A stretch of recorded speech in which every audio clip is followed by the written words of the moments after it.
I went to look for my jewelry in the safe and found nothing. My daughter-in-law looked at me and said, "Mother-in-law, we donated everything. You don't need that anymore." I looked at her calmly and replied, "You're right, I don't need them anymore, but you are going to need a lawyer." The color drained from her face. My hands trembled as I turned the combination dial. 3 turns to the right, 2 to the left, 1 more to the right. The same code I'd used for 30 years. Click. The metallic sound echoed in the silence of the closet. The door swung open. Empty. The emerald earrings from my 20th birthday, my mother's pearl necklace, the gold bracelets from each of my children's births, the diamond ring for my first granddaughter. 30 years of love. Gone. My knees buckled. I clung to the doorframe, the air knocked out of my lungs. How? No one knew the combination. No one except, "Are you looking for something? Mother-in-law?" Valerie's voice was calm behind me, almost amused. I turned around slowly. There she was, leaning against my bedroom doorway with that smile that never reached her eyes. "My jewels. They're not there." Valerie crossed her arms and nodded. "Oh, right. The jewelry."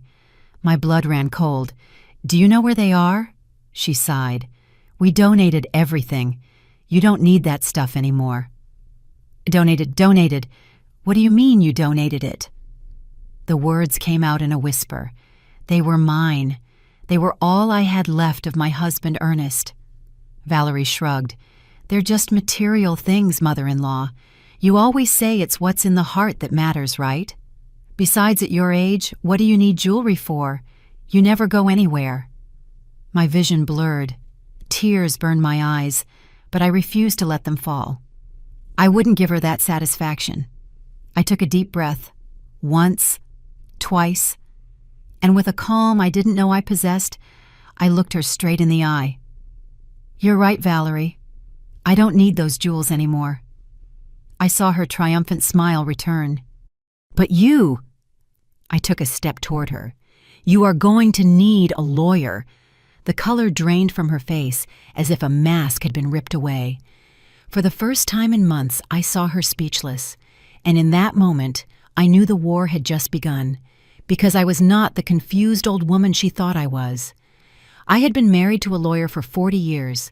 I had raised 4 children. I had built a life from nothing, and no one was going to steal the last pieces of my history without paying the price.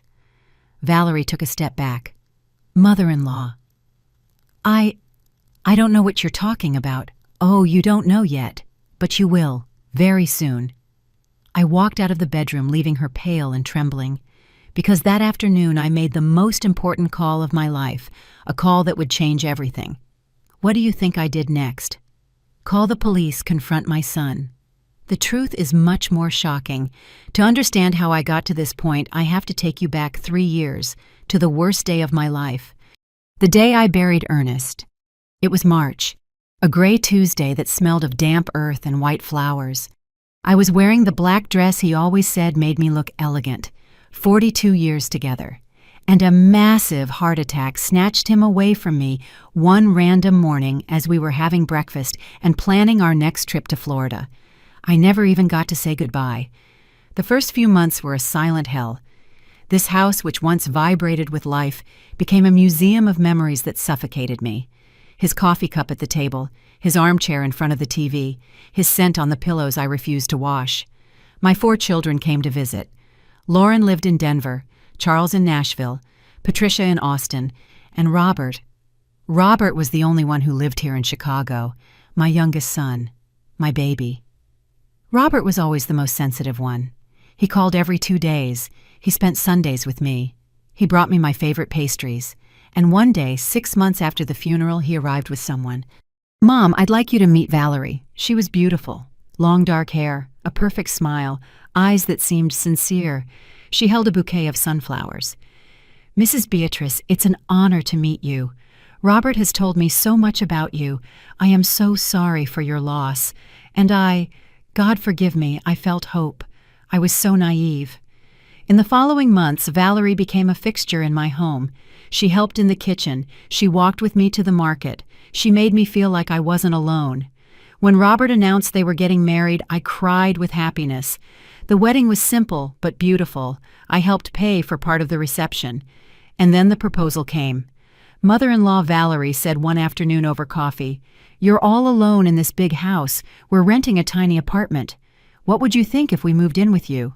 That way we can keep you company." My heart leaped. Company not being alone, waking up and hearing voices again. "It would be temporary," Robert added. "Just until we save up for our own place."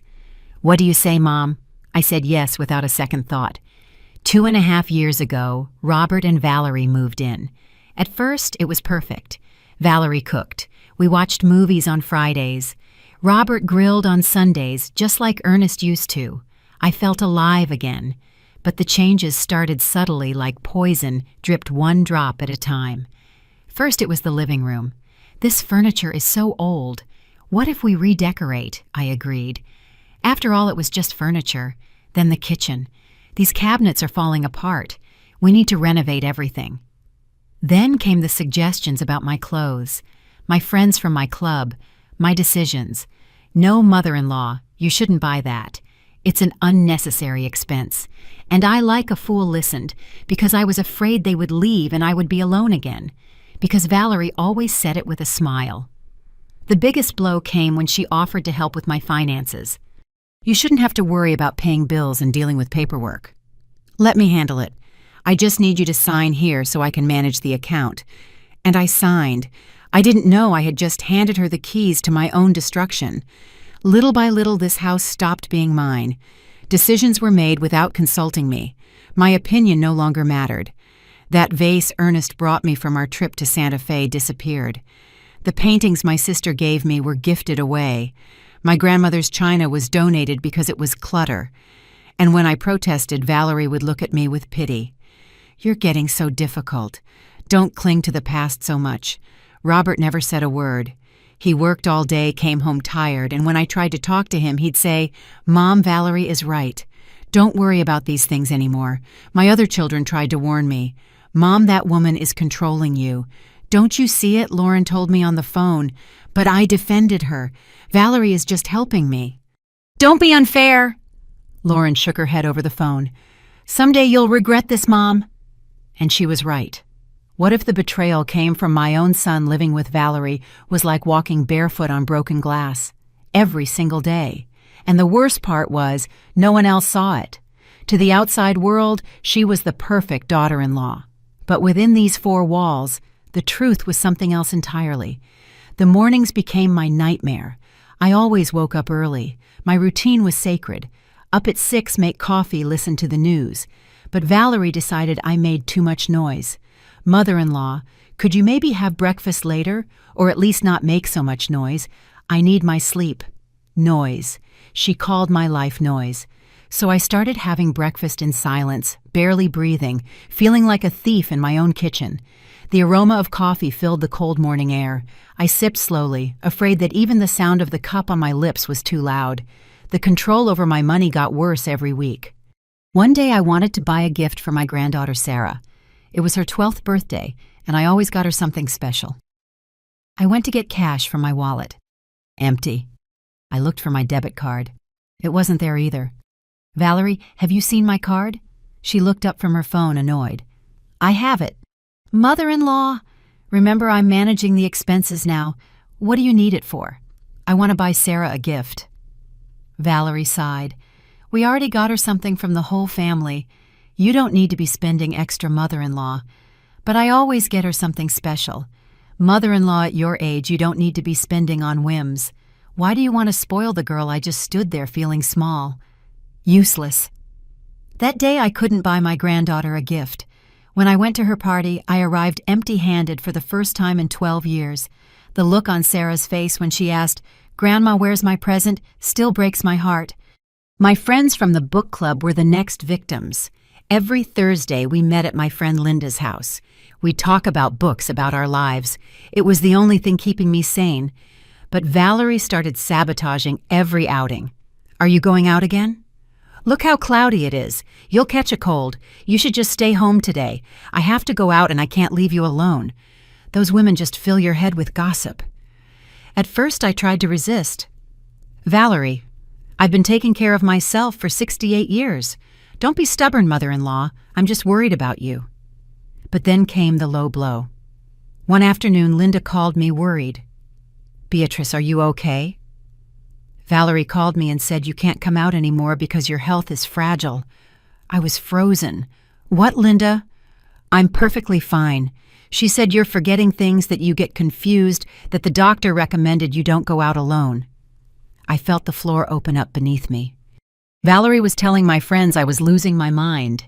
When I confronted her, she looked at me with innocent eyes. Oh, mother-in-law, it was just a misunderstanding. I only told them we should take better care of you. But the damage was done. My friends started treating me with pity. I stopped going to the meetings. And then came the ultimate humiliation. One Saturday, I wanted to go to the beauty salon just to get my hair done to feel human again. I asked Valerie for some money. She laughed in my face. The beauty salon. What for, mother-in-law? You don't go out anymore. It's a waste of money. I just want to feel good about myself. At your age, those things don't matter anymore. Besides, we need to save. She looked me up and down with disdain. If you want, I can cut your hair for you right here, for free. I will never forget that humiliation. Ernest always told me I was the most elegant woman he knew. He bought me perfumes. He took me out to dinner. He made me feel beautiful even in my 60s. And now his son's wife was telling me it wasn't worth it to even do my hair. But the worst part was Robert. He said nothing. My son had become a ghost. He came home late from work, ate in silence, locked himself in his room. When I tried to talk to him alone, Valerie would always appear. What are you two talking about? Any secrets? And Robert would just bow his head. One night I found him alone in the backyard. I sat next to him and gathered my courage. Robert, honey, I need to talk. He didn't look at me. What is it, Mom? It's Valerie. The way things are here, I feel like this isn't my home anymore. Robert tensed up. Mom, don't start. Valerie just wants to help you. Help me, Robert. She took my money. She forbids me from seeing my friends. Enough, he shouted. Mom, you're exaggerating everything. Valerie is at her wit's end with you. Do you have any idea how much she sacrifices to live here? I was speechless. My own son was defending her. Robert? No, Mom. You're the problem. You cling to the past. You don't accept change. You make Valerie feel bad all the time. He got up and left me there alone in the yard, crying in silence, but I saw something flash in his eyes before he left. Doubt, guilt. It was gone so fast, I thought I imagined it. That night I understood something terrible. I had no allies. I was completely alone. Valerie had won. She had turned my son against me. She had isolated me from my friends. She had taken control of my money, my decisions, my life. And I had let her, out of fear, out of loneliness, out of not wanting to admit that the woman my son loved was actually a snake. But I still didn't know how far she was willing to go. The worst was just beginning. After discovering the empty safe and seeing Valerie's face turn pale at my threat, I did something she never expected. I stayed quiet. I didn't scream. I didn't cry. I acted. I closed my bedroom door, sat on the edge of the bed, and just breathed.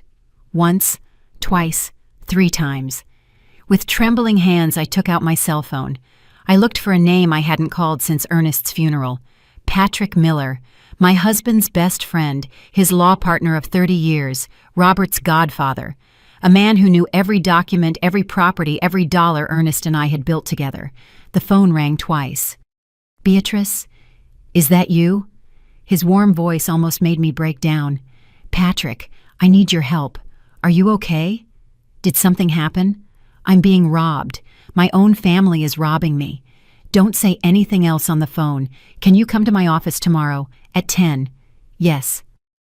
Beatrice, Ernest made me promise that if you ever needed help, I'd be there. We'll sort this out tomorrow. I hung up and felt something I hadn't felt in months. Hope. The next morning I told Valerie I had a doctor's appointment. She didn't even look up from her phone. Do you need me to come with you? No. I'll take a cab. Well, don't be back too late. As if I needed her permission to leave my own house. Patrick's office was in the same downtown building it had always been in. I went up to the fourth floor, my heart pounding. He greeted me with a hug that made me feel safe for the first time in years. "Sit down, Beatrice. Tell me everything." And I did. I told him about the missing jewelry, about the control over my money, about how Valerie managed my bank account, about the daily humiliation, about Robert becoming a stranger. Patrick listened in silence, taking notes. His brow furrowed deeper and deeper. When I finished, he took off his glasses. "Beatrice, this is financial elder abuse. According to the state penal code, it's fraud and possibly domestic economic violence. Can I do something?" "We can do a lot, but I need you to authorize an investigation. Do you trust me with my life? Give me a week." That week was the longest of my life. The days crawled by. The ticking of the living room clock hammered at my temples. Every time Valerie entered a room, I held my breath. At home, I acted like nothing was wrong. I smiled when Valerie gave me orders. I nodded when she told me what to eat, what to watch, what to do. I became the submissive old woman she wanted me to be, but inside I was a storm of rage. 7 days later, Patrick called. "Come in tomorrow. I have information." This time when I arrived, there was a thick folder on his desk. "Sit down, Beatrice. This isn't going to be easy." He opened the folder and pulled out several documents. First, the jewelry. I hired a private investigator. They weren't donated. My heart lurched. Where are they? In a pawn shop on the south side. Pawned in the name of Valerie Ramirez. How much? For $35,000. $35,000. Ernest's emeralds. My mother's pearls. 40 years of memories turned into cash. There's more. He slid some bank statements across the desk. "I checked your account activity since you gave Valerie access." His finger pointed to highlighted figures. Constant withdrawals, transfers, excessive purchases. How much I asked, though. I was terrified of the answer. Patrick looked me straight in the eye. A total of $89,000. Almost $1 million. The world stopped spinning. 1,000,000 pesos. The U.S. equivalent of nearly $90,000. Money Ernest and I had scrimped and saved for. Money from my pension. From the sale of that plot of land upstate. Stolen. Patrick, can I get it back? He nodded. Yes. But we have to do this right. If you confront her now, she could destroy evidence, transfer what's left, manipulate Robert into saying you gave her permission. So what do I do? We keep gathering evidence. In the meantime, he pulled out another set of papers. Let's review your legal standing. For the next hour, Patrick explained something I didn't know. Ernest had left the house solely in my name in his will. There was no co-ownership, no heirs until after my death. The house was 100% mine. Valerie has no legal claim to this property whatsoever, Beatrice. You can ask them to leave at any time. We also reviewed the bank accounts. This was a mistake. You never should have given her access. But we can still fix it. We are going to open a new account, in your name only, and we are going to transfer what's left before she realizes it. What if she gets angry? Let her get angry. It's your money. Patrick. I left that office with a plan Valerie would never see coming. The fresh city air filled my lungs. For the first time in years, I walked with my head held high. I opened the new bank account the next day. I transferred the $21,000 that was still left before Valerie could touch it. I got copies of all the statements. I had the investigator photograph the jewelry at the pawn shop. And I started recording. My cell phone became my secret weapon. I'd casually leave it on the table during conversations. I recorded Valerie telling a friend on the phone, "I've almost convinced Robert to get the old woman to sign over power of attorney. After that, we can do whatever we want." I recorded her yelling, "This house needs a complete overhaul. I'm not going to live in a museum." I recorded Robert asking, "What if Mom finds out?" And her answer, she won't find out. She can barely think straight anymore. Each recording was a knife in my heart. But it was also ammunition. Patrick taught me to be patient, to wait for the perfect moment. We can't move yet. We need more. We need her to get so confident that she makes a final irreversible mistake. And then one night I heard something that changed everything. But before that, the day that truly broke me arrived. September 23rd, my birthday. For 68 years, that date had been a reason to celebrate. Ernest always woke me up with flowers. My children would fill the house with calls and cards, but this year was different. It was my first birthday, without Ernest. On the morning of the 23rd, I woke up with a knot in my stomach. Robert had already left for work. Valerie was still asleep. I waited. I made coffee. I sat watching the clock. 8 o'clock passed, 9 o'clock, 10 o'clock. No one said a thing. At 11, Valerie came out of her room scrolling on her phone. "Morning, mother-in-law. Morning," I replied, waiting. But she just poured herself some juice and sat down to eat, never looking up. Nothing. Not a happy birthday, not a hug, nothing. I swallowed the lump in my throat. The coffee had gone cold in my cup. It tasted bitter, bitter, like my life at that moment. At 3 in the afternoon, Valerie was on the phone. Yes, come over around 7. Bring snacks. It's going to be great." My heart leaped. A party. Were they throwing me a surprise party? God, what a fool I was. At 6, Valerie found me in the living room. "Mother-in-law, some friends of mine are coming over in a little while. Could you maybe stay in your room? We're going to be a bit loud." I froze. "Your friends. Valerie, today is my birthday." She blinked. "Oh, that's right. Happy birthday, mother-in-law." And she went back to tidying the living room. "Valerie, I thought that—" "What did you think?" The words got stuck in my throat. "Nothing. Forget it." "Well then, can you help me with the snacks?" And there I was in my own home on my birthday preparing food for the friends of the woman who was robbing me blind. At 7, they started to arrive. 5 women, loud, heavily made up, carrying wine. Valerie greeted them with big hugs. "This is my mother-in-law, Beatrice. Mother-in-law, say hello, and then you can go up to your room if you want to rest." She said it as if I were a piece of furniture in the way. But I didn't go. Something inside me refused to hide on my own birthday. I sat in a corner, invisible. They played music, opened bottles, laughed. Nobody spoke to me. I was just there in the blue dress Ernest gave me, feeling like a ghost in my own life. And then I heard the conversation that shattered me. Valerie was in the kitchen with 2 of her friends. The kitchen was right behind where I was sitting. "So girl, when are you guys moving into your own place?" Valerie lowered her voice, but not enough. "Why would we? This house is going to be ours soon enough." "What?" "The old woman has already signed a bunch of papers without reading them. Robert has power of attorney. It's just a matter of time." My blood ran cold. But what about her? I've almost convinced Robert to put her in a home. He has a cousin in Nashville who runs a nice facility. It's not too expensive, and once she's there— She laughed, a cruel laugh. "Once she's there, we sell this old house. We buy something modern and keep the rest. This place is worth $800,000. Can you imagine? But Valerie, what if she refuses? "Friend, the old woman is already senile. She forgets everything. She doesn't think clearly. It'll be easy to get a doctor to certify that she needs specialized care." The 3 of them laughed. I was 10 feet away, listening to them plan the theft of my life. And the worst, the absolute worst part, was when Robert arrived. He walked in, saw the party, and greeted Valerie's friends with a smile. "Honey, come here," Valerie called him.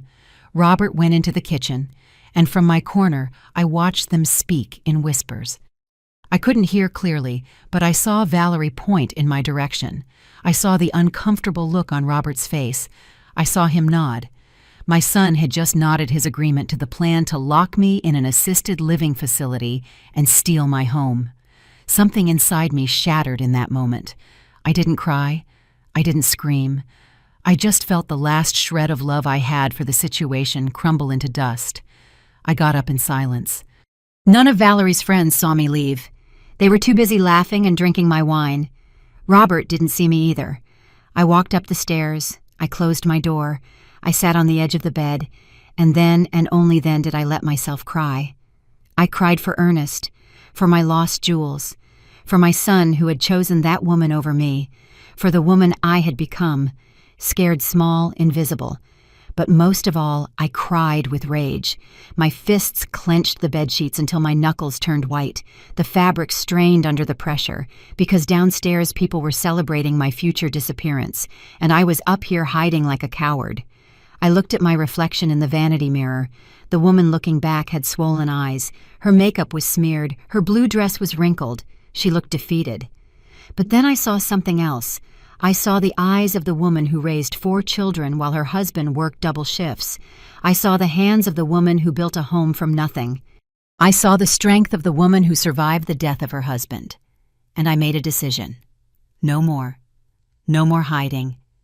No more letting myself be walked all over. No more being the submissive old woman Valerie wanted. I wiped my tears. I stood up. I took out my cell phone. I dialed Patrick Miller's number. Patrick, it's Beatrice. Are you okay? It's 9 o'clock at night. I need you to speed everything up. I can't wait any longer. What happened today is my birthday, and I just overheard my daughter-in-law planning to put me in a home and steal my house with my son's complicity. There was a silence on the line. Beatrice, I am so sorry. I don't want pity. I want justice. When can we act? Patrick took a deep breath. Give me 2 weeks. I'll prepare everything. The documents, the evidence, the witnesses, and we are going to end this once and for all. 2 weeks. But I need something else. Tell me. I need my other children here. Lauren, Charles, Patricia. I need them here for what's coming. I'll arrange it. Anything else? I looked at my bedroom door. Downstairs I could hear laughter from the party. A party in my house without me on my birthday. Yes, I want Valerie to never forget the day she underestimated Beatrice Miller. When I hung up, I looked in the mirror one more time. But this time the woman looking back wasn't a victim. She was a warrior. And Valerie was about to discover that the worst mistake of her life was humiliating me on my birthday. The 2 longest weeks of my life began the morning after my birthday. I woke up with swollen eyes, but with a mental clarity I hadn't had in years. Downstairs, I heard Valerie cleaning up the remains of her party, empty bottles, dirty dishes. I went down to find her picking things up with an annoyed look on her face. Morning, mother-in-law. My friends left such a mess, didn't they? I looked at her in silence. Did you enjoy your party? She didn't even catch the sarcasm. Oh, yes, it was amazing. It's a shame you went to bed so early. I smiled, a smile that didn't reach my eyes. Yes, it's a shame. And I walked into the kitchen, but inside I was seething. That same afternoon, while Valerie was out shopping with money she didn't yet know she couldn't control, I was in Patrick's office. All right, Beatrice, this is what we have so far. He showed me the investigator's photos, my jewelry in the pawn shop, the bank statements with the withdrawals highlighted, the suspicious transfers. This is all solid evidence. But for a strong legal case, we need witnesses. People who saw the abuse, who your other children, your friends, anyone who witnessed the change in your life since Valerie arrived. I thought of Lauren, how she had warned me from the beginning. My daughter Lauren, she lives in Denver. She always knew something wasn't right. Perfect. Can you ask her to come? Yes. But I don't want Valerie to get suspicious. Patrick smiled. Then we'll create an excuse, a family pretext. That night I called Lauren. Mom, are you okay? You almost never call this late. Honey, I need you to come visit. Did something happen? Yes, but I can't tell you over the phone. Just trust me. Can you come this weekend? There was a pause. Mom, you're scaring me. Lauren, please. I'll explain everything when you're here. But it's urgent. I'm on my way. I'll be there Friday. I also called my other 2 children. Charles would come from Nashville, Patricia from Austin. I told Valerie it was just a casual family get-together, that I missed my kids and wanted to see them all. She frowned. Why do they all need to come? Did something happen? I just want to see my family. Is there a problem? For the first time, I saw a flicker of nervousness in her eyes. No, of course not. It's your house. But I noticed how she gripped her phone a little tighter. On Friday night, Lauren arrived first. When she opened the door and saw me, her face fell. Mom, you're so thin. Are you eating okay? She hugged me tight, and I almost broke down right there. But I held back. Valerie was watching from the top of the stairs. "I'm fine, honey. I just missed you." That night, after everyone was asleep, Lauren came to my room. "Okay, Mom, tell me what's going on." And I told her everything. Every humiliation, every theft, every lie. I watched her face shift from shock to fury. That witch. Mom, why didn't you tell me sooner? Because I was scared. Scared of being alone. Scared you all would think I was exaggerating. Lauren took my hands. "You are never alone, Mom. Never. And I swear that woman is going to pay for what she did to you. Oh, she's already paying. But I need your help." I explained the plan Patrick and I had prepared. "Are you sure about this, Mom? I've never been more sure of anything." Lauren nodded. "Then count on me." On Saturday, Charles and Patricia arrived. The house filled with voices, with laughter, with life again. But also with tension. Because Valerie knew something was wrong. I could see it in how she watched us, how she listened to our conversations, how she tried to control every move. The smell of the pot roast we were cooking filled the kitchen. Valerie would walk in every 5 minutes, pretending to look for something, her eyes darting around like a caged animal. That afternoon, while we were preparing the meal, I gathered my 3 children in the backyard. "I need you to listen carefully," and I told them everything again. I saw Charles, my eldest, clench his fists. That woman. And Robert knows Robert is part of the problem. He's so manipulated by her that he can't see straight anymore. Patricia, my youngest daughter, had tears in her eyes.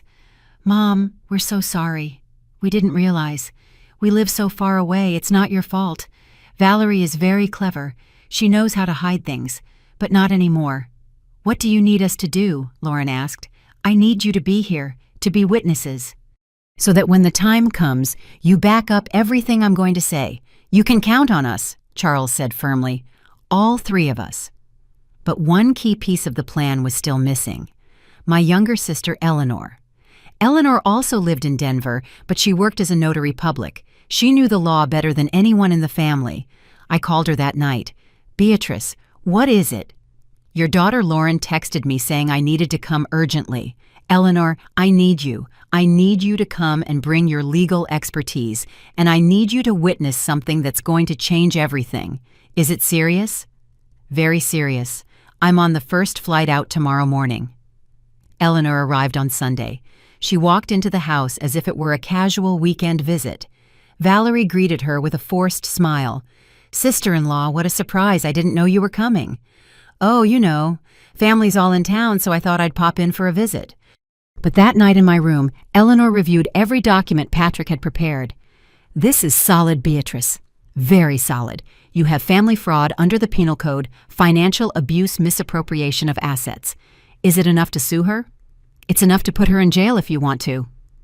The air left my lungs. "I don't want to destroy her. I just want my life back." "Then you give her a choice. Either she returns everything and leaves, or she faces the legal consequences. But you need to be strong, Beatrice, because when you show her this, she's going to attack you with everything she has." I'm ready. And I was. Because during those 2 weeks, besides gathering my family, I did something else. I retrieved every important document for this house. The deed, Ernest's will, the property certificates, the bank titles. Everything was now stored in a safe deposit box at the bank, in my name and mine alone. I also obtained something crucial, an updated medical certificate. Patrick sent me to a trusted geriatric specialist who ran a full battery of tests. Memory, reasoning, mental capacity. The result, Mrs. Beatrice Miller, age 68, is in full possession of her mental faculties. She shows no signs of cognitive decline or dementia.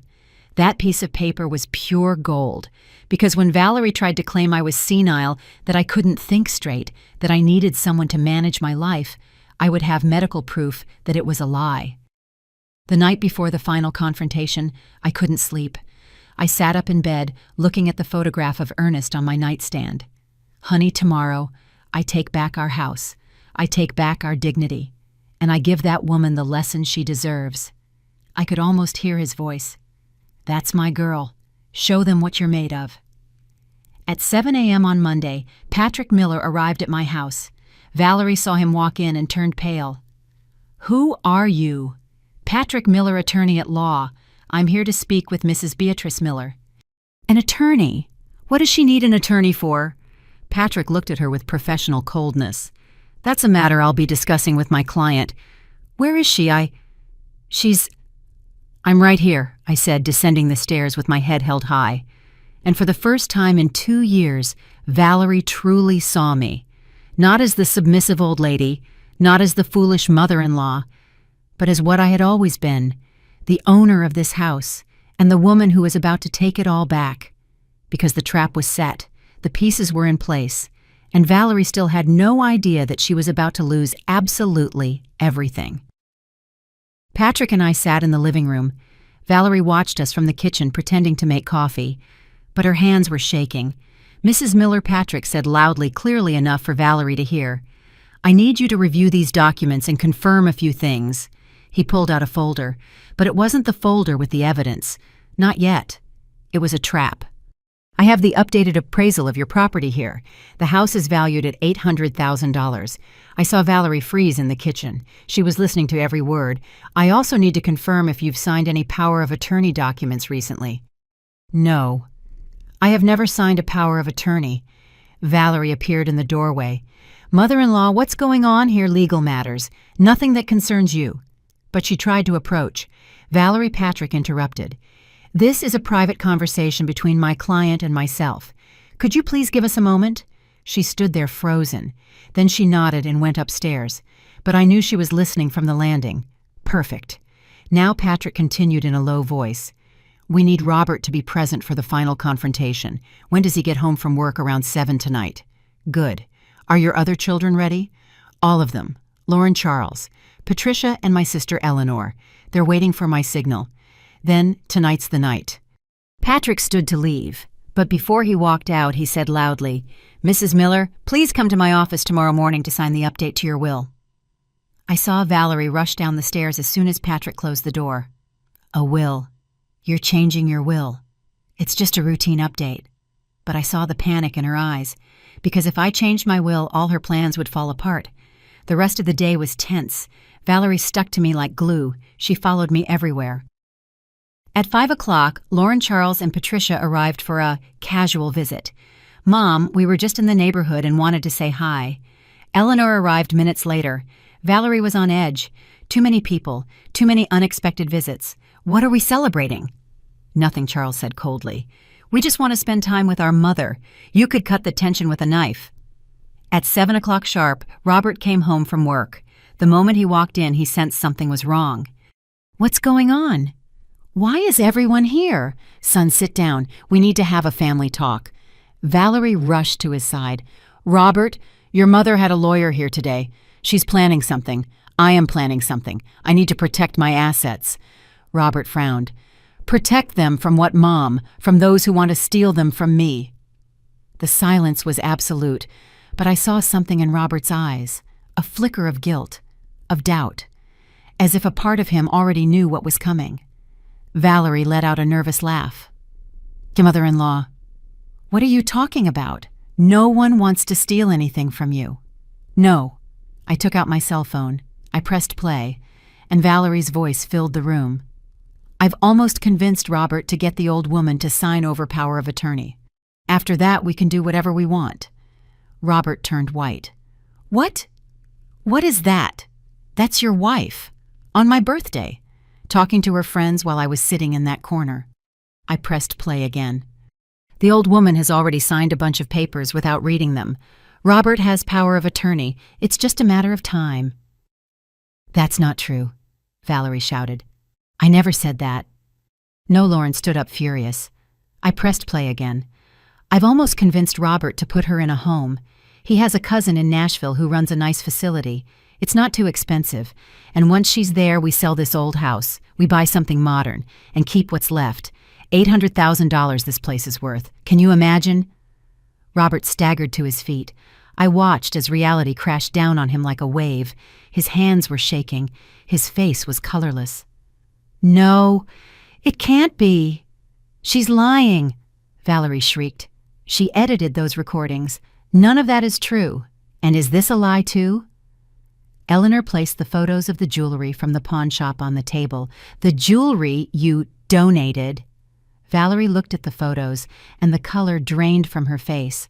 I was going to get them back. With what money? Charles threw the bank statements onto the table. With the $89,000 you stole from our mother. The numbers were right there, highlighted in yellow, impossible to deny. Transfers, withdrawals, excessive purchases, all in the name of Valerie Ramirez.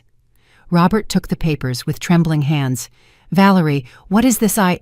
We needed the money, for the house, for what? Robert roared.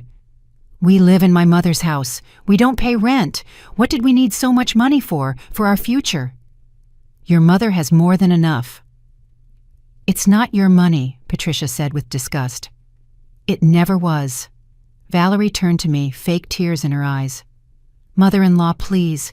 I was only trying to help to manage the money properly. Help.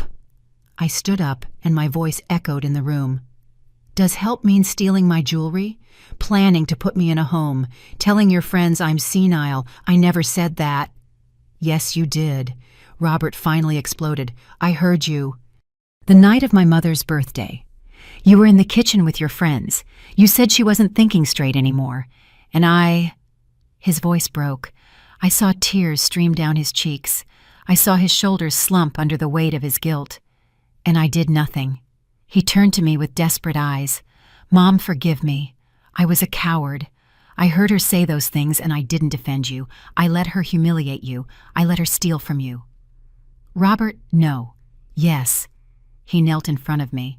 I'm the worst son in the world. I failed you. I failed my father. He loved you so much. And I let this woman destroy you. Valerie tried to approach him. Robert, honey, listen to me. Don't touch me. He recoiled from her in disgust. You lied to me. You manipulated me. You made me betray my own mother. I did it for us. You did it for you. It was always for you. For your ambition. For your greed. He turned back to me.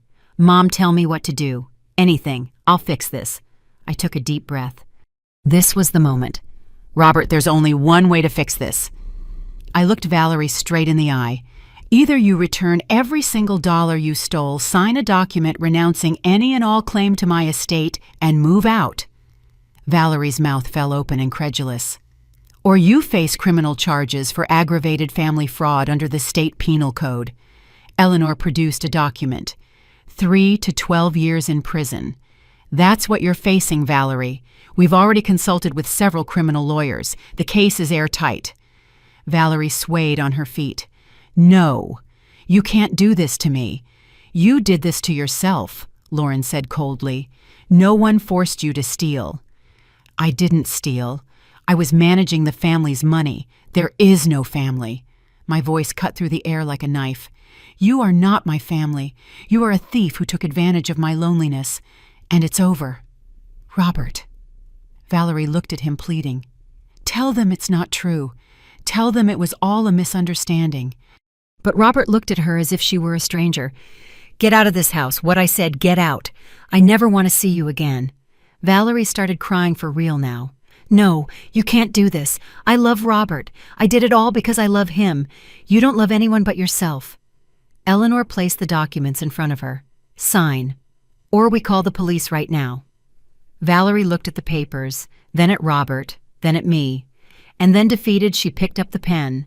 She signed every document with a shaking hand, a commitment to repay $89,000 within 60 days, a renunciation of all rights to the property of Beatrice Miller, an agreement to vacate the premises within 15 days. When she finished, she dropped the pen. Happy? Are you happy now? No. But I am at peace. Valerie stood up. She gave Robert one last look and walked upstairs. We heard her packing, drawers opening and closing, clothes being thrown into suitcases. An hour later, she came down with 2 suitcases. Robert didn't look at her. She stopped at the door. You're going to regret this one day, you old woman. No. The only one who is going to regret this is you, when you're all alone and realize you lost everything for your ambition. Valerie walked out, and I closed the door behind her, for good. But the story wasn't over, because the most important part was still to come, reclaiming what was mine, and making sure Valerie kept her word. The house felt strange after Valerie left, quiet, but not the heavy silence of the past 2 years. It was a stillness that felt clean. The air itself seemed lighter, as if the house had breathed a sigh of relief. Robert sat on the couch for hours. He didn't speak. He didn't cry. He just stared into space. My other children stayed the night. Lauren slept in her old room, Charles and Patricia in the guest rooms, and I, for the first time in years, slept through the night. No nightmares, no fear. The next morning, Robert came to my room. His eyes were red, puffy. He hadn't slept. "Mom, I don't have the words to ask for your forgiveness." I sat on the edge of the bed and gave him space to talk. "I was a coward, an idiot, a terrible son. Robert, no, Mom. Let me say it." He sat next to me. "Dad loved you with his whole soul. He respected you. He admired you. And when he died, I should have been the man who took care of you." Tears started to roll down his cheeks. "Instead, I let that woman come into your life and destroy you. I heard her humiliate you, and I said nothing. I saw her steal from you, and I looked the other way. I even nodded along when she planned to put you in a home." He covered his face with his hands. "How can you even look at me? Mom, I don't deserve your forgiveness." I put my hand on his shoulder. "Robert, listen to me." He looked up. "Valerie was clever. She knew exactly how to manipulate you, how to make you feel guilty, how to isolate you from me. But I'm a grown man. I should have seen it. And you did see it. In the end, when it mattered, you chose to do the right thing. You threw Valerie out. You defended me. That counts. Can you forgive me?" I looked into his eyes. I saw the little boy who used to bring me flowers from the garden, the teenager who would hug me after a nightmare, the man who cried in my arms the day we buried his father. I already have son. But now you need to forgive yourself. Robert hugged me and cried like he hadn't since he was a child, and I held him because despite everything, he was still my baby. The smell of his hair reminded me of when he was little and would fall asleep in my arms. But the battle wasn't over. Patrick called that afternoon. "Beatrice, we need to get the jewelry back. The pawn ticket is in Valerie's name, so technically she's the one who has to retrieve them. But she won't do it." "Exactly. So we need to apply pressure. Do you have a way to contact her?" "Robert has her number." "Good. Tell him to call her and say that if the jewelry isn't returned in 3 days, we're filing criminal charges." Robert made the call in front of all of us. Valerie answered on the 3rd ring. "What do you want?" Her voice was bitter. "The jewelry. You have 3 days to get them and return them to my mother, or she presses charges. I don't have the money to get them out of the pawn shop.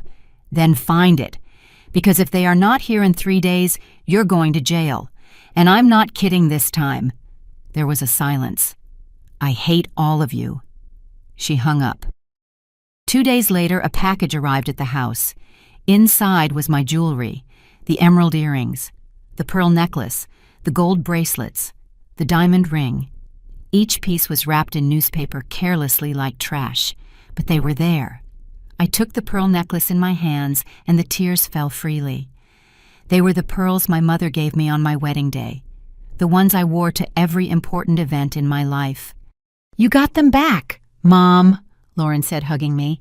"Yes, I got them back, but the most important thing was still missing: the money." Patrick started the legal process to recover the $89,000. Valerie had signed the repayment agreement for 60 days, but we all knew she didn't have that kind of money. She'll have to sell things, borrow, or get a job that allows her to make payments, Patrick explained. But she will pay because if she doesn't, she goes straight to prison. The following weeks were about rebuilding. I had all the locks on the house changed. Robert helped me. I regained control of my bank account. I opened a new one that only I managed. I went back to my book club.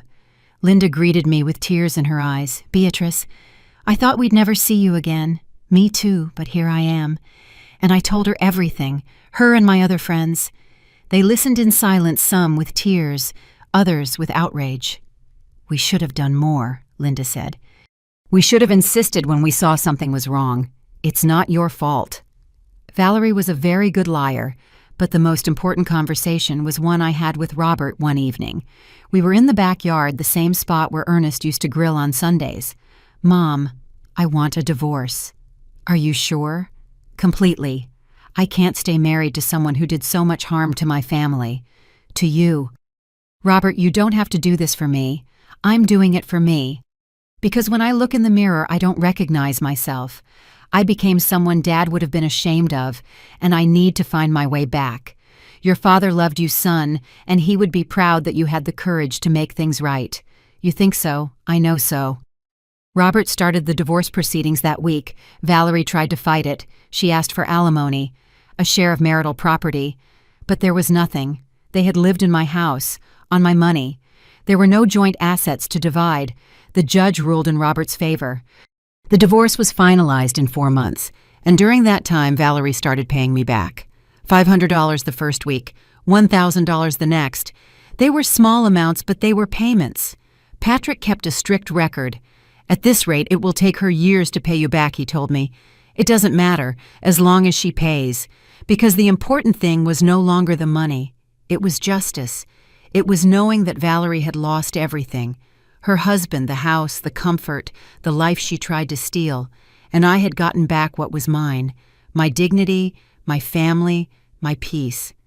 6 months after the confrontation, Robert was still living with me. But it was different now. He cooked, he cleaned, he came with me to the market. He asked for my opinion on everything. He was my son again. One afternoon, as we were having coffee in the backyard, he told me, "Mom, I want you to know I'm going to make up for everything that happened. I'll work double. I'll help you with everything. And when you're no longer here," Robert, don't talk like that. "Let me finish. When you're gone, I'm going to make sure this house, your legacy, everything you and Dad built is respected and honored. It's the least I can do. You're already doing it, son, every day." And it was true. Because the Robert I had now was not the weak, manipulated man from months ago. He was a man who had fallen, yes, but who had learned how to get back up, just like me. The jewelry went back into the safe, but this time I changed the combination, and only I knew it. Because I had learned the hardest lesson of my life. Never ever give your power away to someone else, no matter how much you love them, no matter how much you trust them. Your life, your money, your decisions are yours, and no one has the right to take them from you. But the story still had one last chapter. Because 6 months later, I received a call I never expected. 6 months after throwing Valerie out, life had found a quiet rhythm. Robert was working hard. He went to church with me on Sundays. We cooked together. We talked, really talked in a way we hadn't in years. I had my book club back, my friends, my independence. The house felt like a home again. But then the call came. It was a Tuesday afternoon. I was watering the plants in the garden when my cell phone rang. Unknown number. "Hello, Mrs. Beatrice Miller?" A woman's voice, formal. "Yes, this is she. This is Monica Herrera, from the law firm Herrera & Associates. I represent Mrs. Valerie Ramirez." My hand tightened on the phone. "What does she want?" "My client is requesting a meeting with you. In person. She says it's urgent. I have nothing to say to her.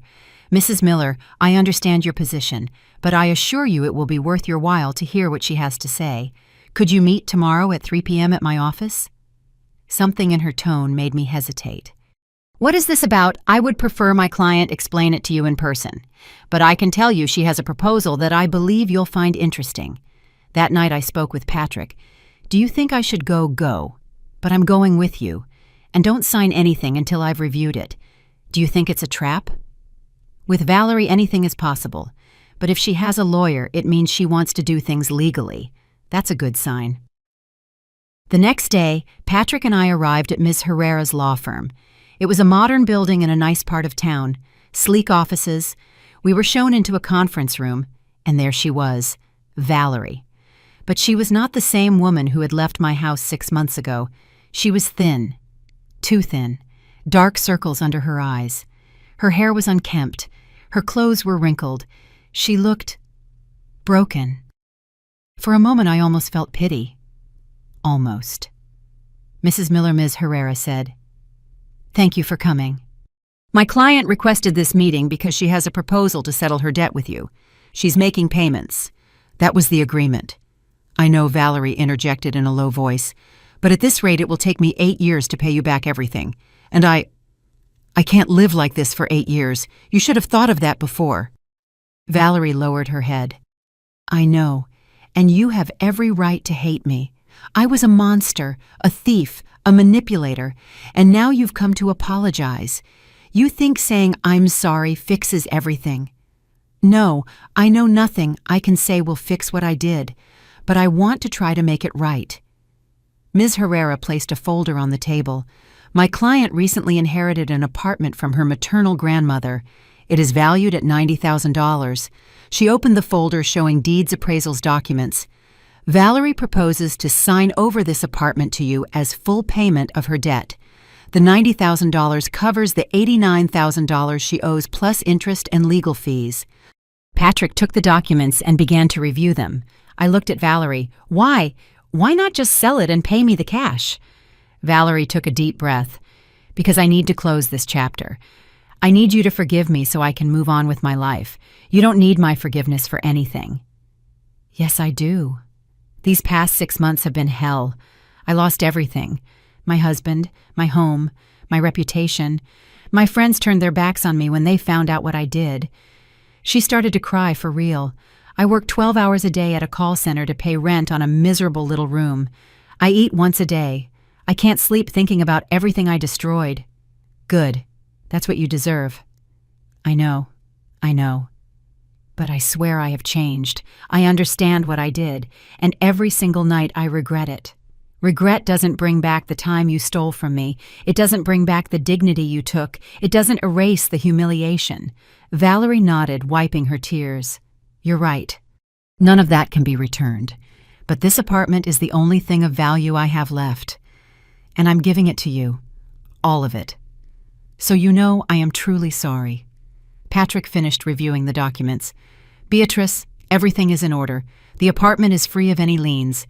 If you accept, we can make the transfer next week." I looked at the papers, then at Valerie. Part of me wanted to refuse. I wanted her to keep paying for years, to suffer as much as I had suffered. But another part of me was tired of carrying that resentment. "Where is the apartment?" "In a decent neighborhood," the lawyer replied. 2 bedrooms, 1 bath. It needs work, but it's in a good area." An idea crossed my mind. Robert is getting divorced. He's living with me, but he'll need his own place eventually. Patrick looked at me with understanding. "You could fix up that apartment and give it to him. As a new beginning." I looked at Valerie. "I accept the apartment, but on one condition. Anything. I want you to sign an additional document, one where you acknowledge in writing everything you did. The fraud, the abuse, the lies. Everything. What for? So that if you ever try anything against me or my family again, I will have irrefutable proof." Valerie swallowed hard. "Okay, I'll sign it." Ms. Herrera prepared the document right there. Valerie wrote in her own hand, "I, Valerie Ramirez, acknowledge that I committed fraud and financial abuse against Mrs. Beatrice Miller. I pawned her jewelry without her consent. I withdrew $89,000 from her accounts without authorization. I manipulated and humiliated her for 2 years. I accept full responsibility and guilt. I am ceding the apartment in full compensation and payment of my debt." She signed it with a trembling hand. Then we signed the transfer documents for the apartment. Everything was legalized in less than an hour. When we were done, Valerie just sat there looking at her hands. "Now what? Now you leave. And you never come near my family again. Ever. Do you forgive me?" I stopped at the door and looked at her one last time. "I don't know, Valerie. Maybe someday. But not today. I understand. But I hope you find peace, that you learn from this, and that you never do this to anyone ever again." I walked out of that office with Patrick. In the elevator, he asked, "Are you okay?" "Yes, because it's finally over. It's really over." A week later, the apartment was transferred into my name. Robert and I went to see it. It was neglected. Yes, it needed paint repairs, love. But it had potential. Mom, do you really want this to be mine?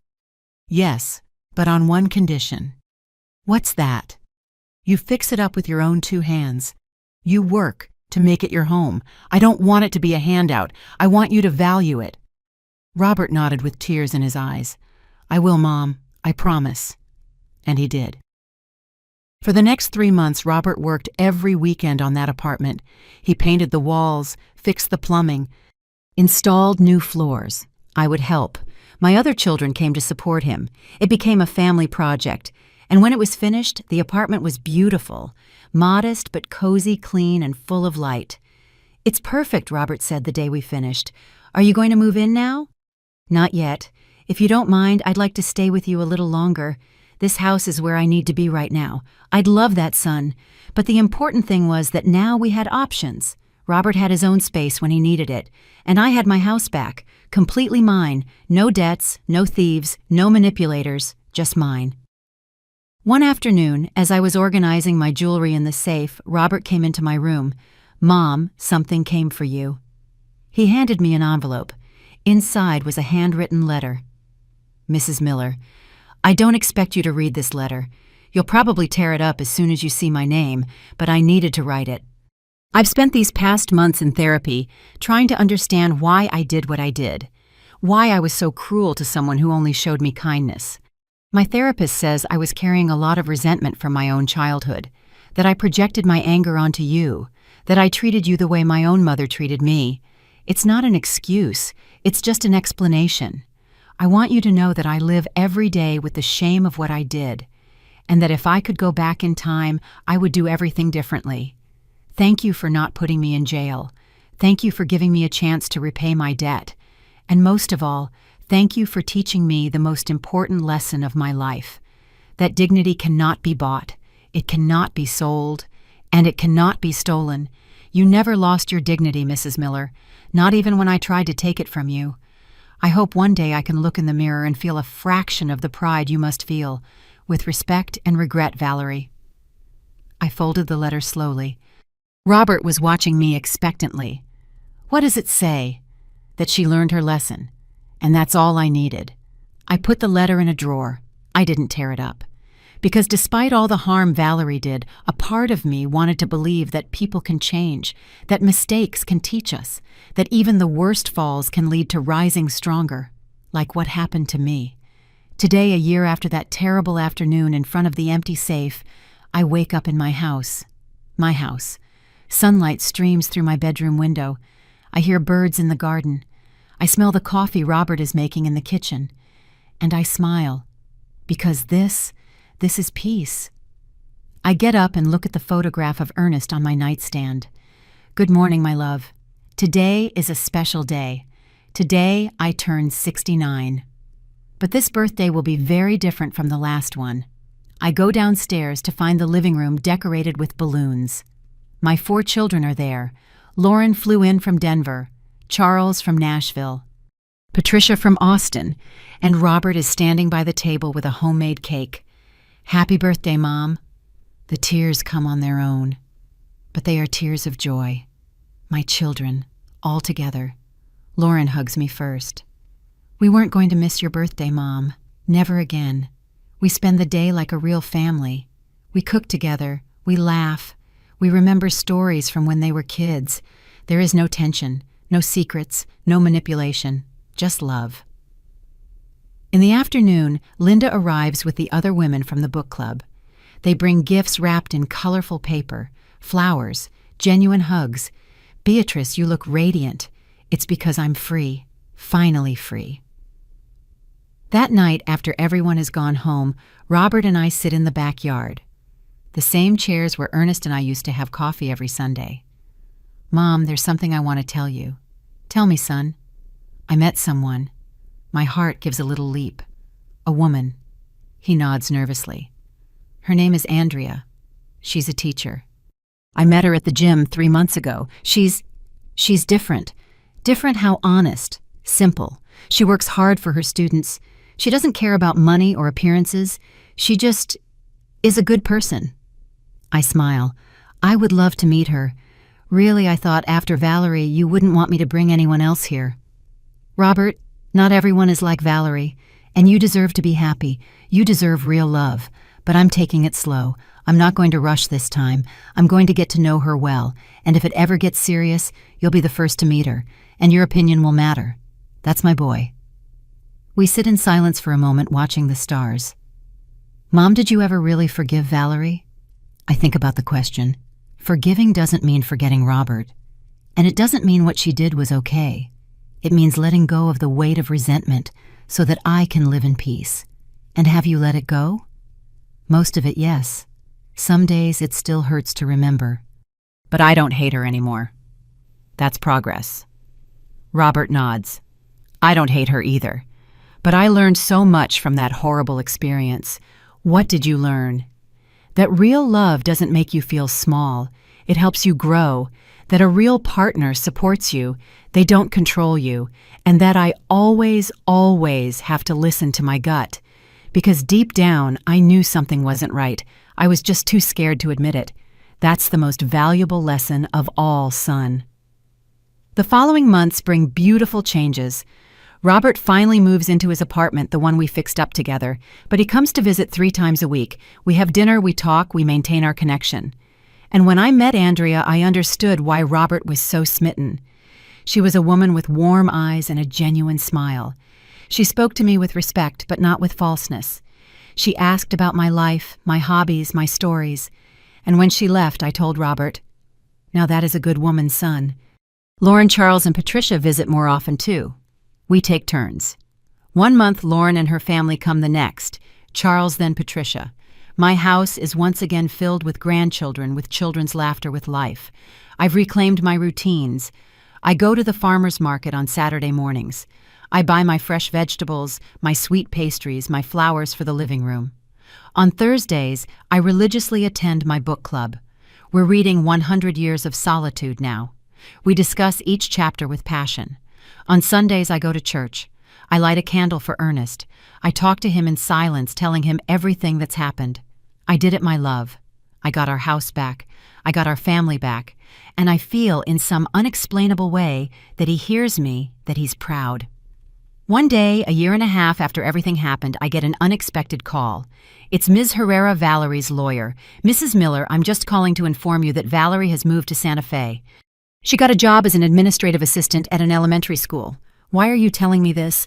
"Because she asked me to pass along a message, that she's rebuilding her life, that she's still in therapy, and that she thinks of you with gratitude, as strange as that sounds." Gratitude. She says you taught her that actions have consequences, that you could have destroyed her legally, but you gave her a chance to redeem herself, and that saved her. I hang up the phone and just think. I don't feel satisfaction or resentment, just acceptance. Valerie has her path. I have mine, and that's okay. Today, as I water the plants in the garden, I stop in front of the rose bush Ernest planted 30 years ago. It's in full bloom, red roses, vibrant, full of life. I cut one and bring it inside. I place it in a vase in the living room, and I think about the entire journey, about the woman I was, scared alone, manipulated, and the woman I became. Strong, independent, dignified. The jewelry is in the safe, secure, protected, but I no longer need it to feel valuable, because I learned that my true worth isn't in objects. It's in my strength, in my ability to get back up after being knocked down, in my ability to forgive without forgetting, in my dignity, which no one ever again will be able to take from me. Robert is spending the evening with Andrea. They invite me to dinner with them. It's a simple meal at a neighborhood restaurant, but it's filled with genuine conversation, with laughter, with mutual respect. I see the way Robert looks at Andrea, with admiration, with tenderness, with real love, not with the fear and guilt he used to look at Valerie with, and I know that my son has finally healed, just like me. That night back in my house, I sit in the living room with a cup of tea. I look around, the furniture I fought so hard to keep, the pictures of my family on the walls, the quiet silence of a peaceful home. And I think of all the women who are going through what I went through, the ones being manipulated by family, the ones who are afraid of being alone, the ones who believe they no longer have value because they've gotten older. And I want to tell them it is never too late to reclaim your dignity. You are never too old to fight for yourself. Family love does not excuse abuse. Your life is yours. Your money is yours. Your decisions are yours. And if someone makes you feel small, insignificant, or useless, walk away. Because you deserve respect. You deserve true love. You deserve peace. My recovered jewels glitter in their safe, but they shine less brightly than the light I now carry inside me. The light of a woman who fell and rose stronger. The light of a grandmother who took back her kingdom. The light of Beatrice Miller, 69 years old, widow mother, grandmother survivor, warrior free. And as I turn off the lights to go to sleep, I whisper one last thing. Thank you, Ernest, for teaching me to be strong, for leaving me this house, for loving me so much that even after you were gone, your love protected me. I close my eyes, and I sleep in peace, because finally, after the hardest storm of my life, I found the sun. And this sun, no one will ever take from me again. The end. This story changed me forever. I learned that age does not define your strength, that loneliness does not justify allowing abuse, that respect is not begged for, it is demanded. If this story touched your heart, if you identified with any part of it, or if you know someone who needs to hear it, leave me a comment. Tell me, where are you reading this from? What lesson did you take away? Because in the end, the most valuable things we have are not material jewels. It is the priceless jewel of our own dignity. And that is something no one can steal from you unless you let them.